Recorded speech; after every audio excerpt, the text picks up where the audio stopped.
pour le Forum des pratiques numériques éducatives, cette année centrée sur le thème de l'inclusion scolaire. Donc, ce matin, on va avoir l'opportunité d'assister à de belles conférences et cet après-midi, on anime un atelier. Je suis cette année co-coordinatrice de l'association dans l'Académie de Bordeaux avec ma collègue Cathy. Oui, donc on va présenter un atelier sur les plans de travail au service de la différenciation pédagogique, au sein de la démarche de classe inversée. Mais d'abord, c'est quoi un plan de travail ?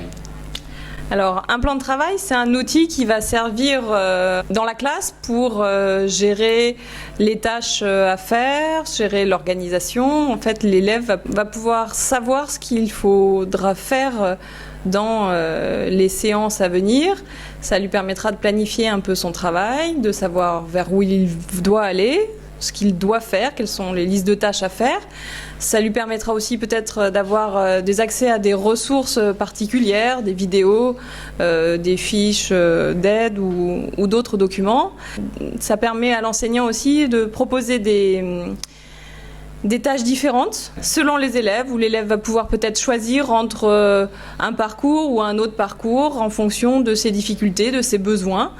Et du coup, ça permettra effectivement de faire de la différenciation pédagogique à la fois sur des contenus et à la fois sur la gestion dans le temps des tâches à réaliser. Vous distribuez avant le cours, comment ça fonctionne ?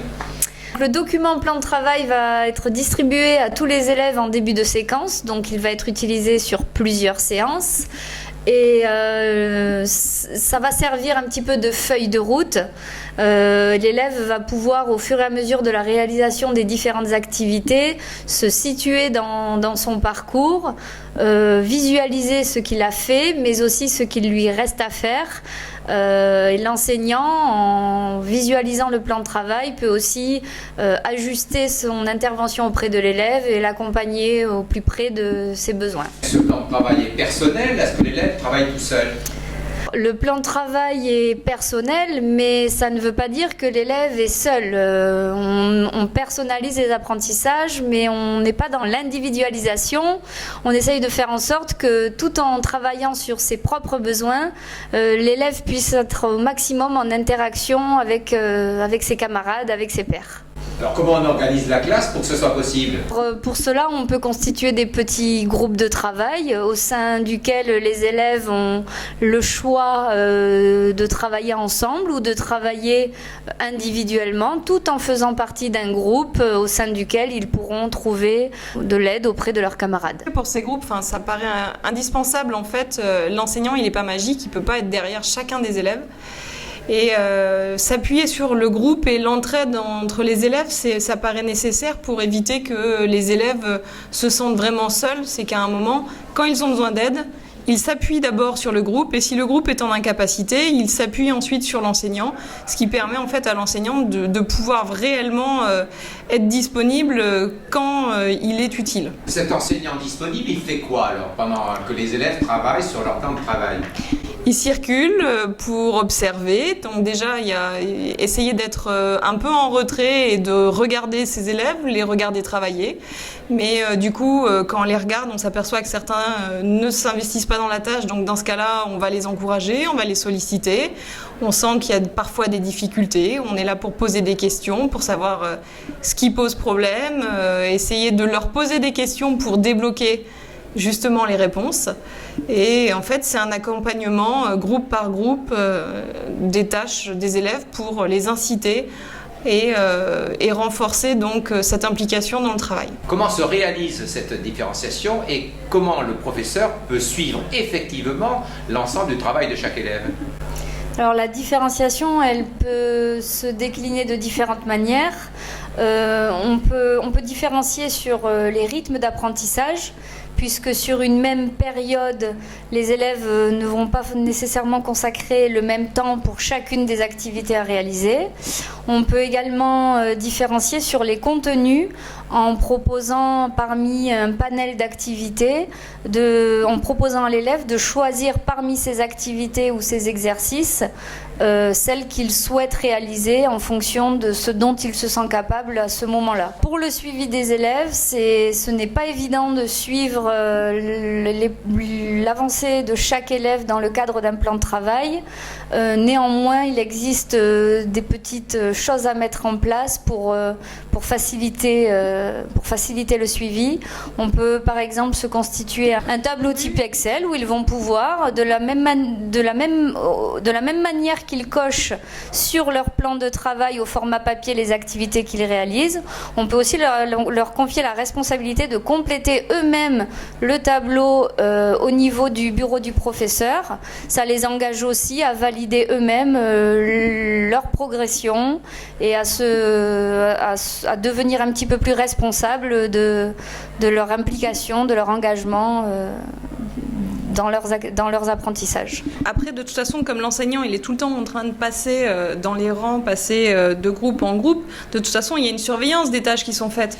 On voit très bien l'avancée du travail, on est là en tant que correcteur, on est là en tant que conseiller, et donc, c'est pas, on laisse pas les élèves faire leurs tâches chacun de leur côté. On est là quand même au centre pour les accompagner, les aider et vérifier aussi que à la fois le travail est fait et il est fait en suivant une méthode qui paraît adéquate. Comment fait-on pour préparer un plan de travail quand on est enseignant ? Il faut déjà savoir fixer les objectifs. Qu'est-ce qu'on veut faire acquérir comme notion? Qu'est-ce qu'on veut faire acquérir comme compétence? Connaissance, compétence, effectivement, il faut bien définir ça et définir les attendus incontournables. Parce qu'en fait, il ne faut pas vouloir se faire plaisir avec des contenus qui seraient trop à développer. Donc on fixe les incontournables, on fixe ce qui est essentiel, on cherche des activités qui pourraient répondre à ces essentiels et ensuite on les organise avec les ressources qui vont être associées, les fiches méthodologiques qui peuvent aider, les documents divers et variés qui pourront servir d'aide et donc de coup de pouce éventuel pour les élèves qui auront des difficultés. Et puis après, on voit les activités qui sont incontournables et que tous les élèves vont faire, celles qu'on veut qu'ils soient réellement différenciés avec un choix de l'élève ou un choix conseillé par l'enseignant. Voilà, et après, on organise ça sur une feuille ou sur une page web et dans la façon dont on l'imagine. Alors après, justement, l'objectif de notre atelier plan de travail, c'est de montrer la diversité possible de la forme du support, parce que c'est en observant cette diversité qu'on peut s'apercevoir qu'il y a une forme qui nous plaît, qui nous convient, qui correspond à notre façon de faire plus qu'une autre. Mais il n'y a pas de bonne façon ou de mauvaise façon, il y a celle que l'on s'approprie et qu'on rendra efficace auprès de nos élèves. Comment s'est passée cette transition et quel avantage vois-tu à ce mode de travail ? Alors l'avantage que j'y vois, c'est une meilleure expérience des heures de classe. Personnellement pour moi, les heures de classe sont très riches et me permettent d'intervenir de manière beaucoup plus appropriée, de manière beaucoup plus adaptée auprès de mes élèves. La première observation que je peux faire en fonctionnant en plan de travail, c'est que je n'ai plus aucun élève qui est passif, qui est dans l'attente et qui ne fait rien. Donc à partir du moment où je vois tous mes élèves s'engager dans les activités, se déplacer dans la salle pour aller chercher des ressources, poser des questions à leurs camarades, pour moi c'est le premier observable qui ne me ferait revenir en arrière pour rien au monde. Alors, ils font quoi à la maison alors ?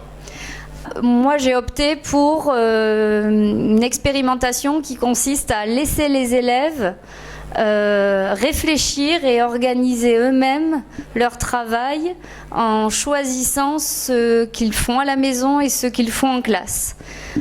Alors selon les élèves et leur contexte de travail à la maison, certains vont choisir de recopier la leçon à la maison parce qu'ils aiment écrire lentement, proprement ou qu'ils sont tout simplement plus lents. D'autres au contraire vont préférer travailler la mémorisation des leçons en classe avec l'aide de leurs camarades. c'est difficile de laisser le choix aux élèves et en même temps ce lâcher prise leur permet aussi de se poser des questions sur leur propre fonctionnement, sur leur méthode pour apprendre et donc c'est intéressant aussi de permettre à l'élève de mieux se connaître en tant qu'apprenant. Est-ce que tu assures toi qu'il y a une véritable continuité entre le travail de la classe et le travail à la maison en autonomie pour l'élève? J'ai pas encore passé cette étape de faire réfléchir les élèves à ce qu'ils peuvent faire en classe ou pas. Et c'est vrai que je trouve cette idée très intéressante. Moi, je suis partie sur une idée effectivement de continuité en faisant les tâches simples qui nécessitent aucun accompagnement en leur proposant de les faire à la maison. Ou éventuellement à les faire en classe quand justement ils ont pris de l'avance par rapport au travail qui nécessitait un accompagnement justement.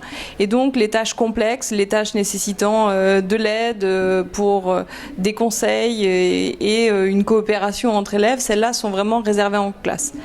Donc principalement moi l'organisation de cahiers, aller voir une vidéo, remplir un petit questionnaire histoire de voir si on a compris la vidéo ou le document qui était proposé, remplir un petit résumé ou avec juste quelques mots simples ou commencer une activité juste pour voir ce qu'on a compris, pour découvrir et puis après qu'on va vraiment travailler en classe avec le groupe. Voilà, ça c'est des travaux que je propose à la maison. Et l'idée c'est qu'effectivement il y ait une continuité permanente entre ces tâches-là et que je dégage aussi beaucoup de temps grâce au plan de travail sur la classe. En classe, le gros souci, c'est que quand on leur demande d'écrire un titre, de copier une leçon de 3 lignes ou de coller 3 feuilles, en collège, ça prend une demi-heure. Donc ça, c'est des tâches, ils n'ont pas besoin de moi. Et donc ça, c'est des tâches que j'écris sur le plan de travail, dans la partie à faire à la maison. Et je me dégage du temps pour justement être à côté d'eux quand il y a de la réflexion, il y a de la méthodologie, il y a des choses importantes qui sont mises en jeu. Donc les tâches complexes, c'est en classe, et les tâches simples, je les reporte à la maison. Pourquoi êtes-vous dans l'association Inversons la classe? Je suis tombée dans l'association Inversons la classe pas par accident du tout, parce que en fait, je connais l'association depuis un moment, puisque je suis un peu tombée dedans quand j'étais petite, puisque il y a déjà depuis 2013, j'ai côtoyé les premiers professeurs inverseurs dans mon établissement. Et sans qui je serais certainement pas à ce point dans la réflexion sur comment travailler différemment avec nos élèves pour les accompagner au mieux.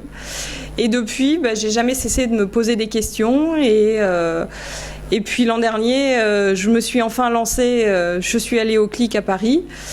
Ce congrès de la classe inversée, ça m'a vraiment enchantée parce qu'on a vu des tas de gens très très intéressants qui avaient des tas de choses à partager, plein d'enseignants qui arrivent avec des tas de projets.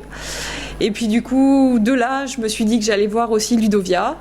Et donc, et on nous a proposé, à Astrid et à moi, à Ludovia, d'intégrer non seulement Inversons la classe, mais d'intégrer la coordination au niveau de l'Académie de Bordeaux. Et comme on s'est senti pas seul en partant à deux, je crois qu'on s'est lancé. Voilà. Donc moi, c'est comme ça que je suis rentrée dans Inversons la classe. Alors moi, j'ai découvert Inversons la classe par Twitter essentiellement, en découvrant des profils d'enseignants très inspirants, très disponibles aussi, avec qui échanger est très facile. Et j'ai pu rencontrer ces super profs en réalité lors de l'édition Ludovia Axe les Termes cet été. Et de cette rencontre est né de nouveaux échanges et voilà, j'ai fait la connaissance de Cathy à ce moment-là et c'est en rencontrant physiquement quelques enseignants très engagés pour l'association que j'ai décidé de l'intégrer et de moi aussi partager et échanger avec mes pairs autour des pédagogies actives.